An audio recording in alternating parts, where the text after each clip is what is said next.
이런 가운데 국회에서는 가상통화 거래를 양성화하기 위한 방안을 논의하는 정책 토론회가 열렸습니다.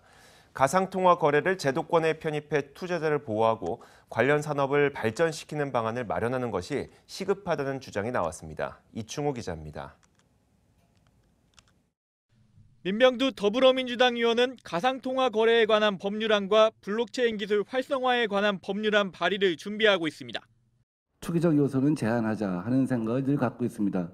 그래서 거래 실명제랄지 변동폭 제한이랄지 입출금 제한이랄지 이런 것들은 일찌감치 도입이 되어야 되고 또 소득이 있는 곳은 반드시 과세가 되어야 한다는 생각을 갖고 있습니다.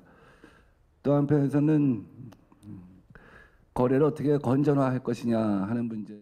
오늘 머니투데이 방송과 공동 주최한 정책 토론회에서 민 의원은 가상통화 거래의 안정성과 신뢰성을 확보하고 가상통화업을 건전하게 육성하는 것이 중요하다며 법안 발의 취지를 밝혔습니다. 토론회에선 가상통화 거래 입법화가 지연될수록 피해를 입는 것은 시장 참여자라며 한시적 특별법을 하루빨리 만들어야 한다는 주장도 나왔습니다. 어떤 혁신과 산업 경쟁력 확보와 소비자 피해와의 균형점이 지금 논란이 없는 부분에 대해서는 적어도 빠르게 어떤 한시적인 특별법 형태로 거래소를 관리 감독하는 법안을 내놓는 것이라고.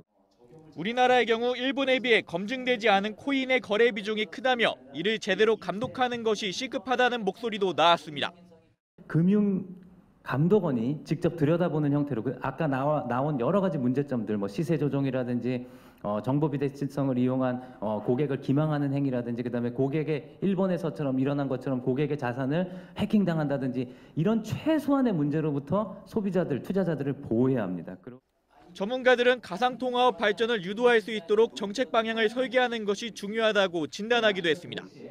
거래소를 만약에 법적으로 제도권에 끌어들인다고 할 경우에 이 P2P 거래라는 목적에 맞게 혹은 여타 기술에 부합되는지를 분명히 이제 파악을 해서 해당 기술의 어떤 적용성에 따른 기술 연동제를 실시해서.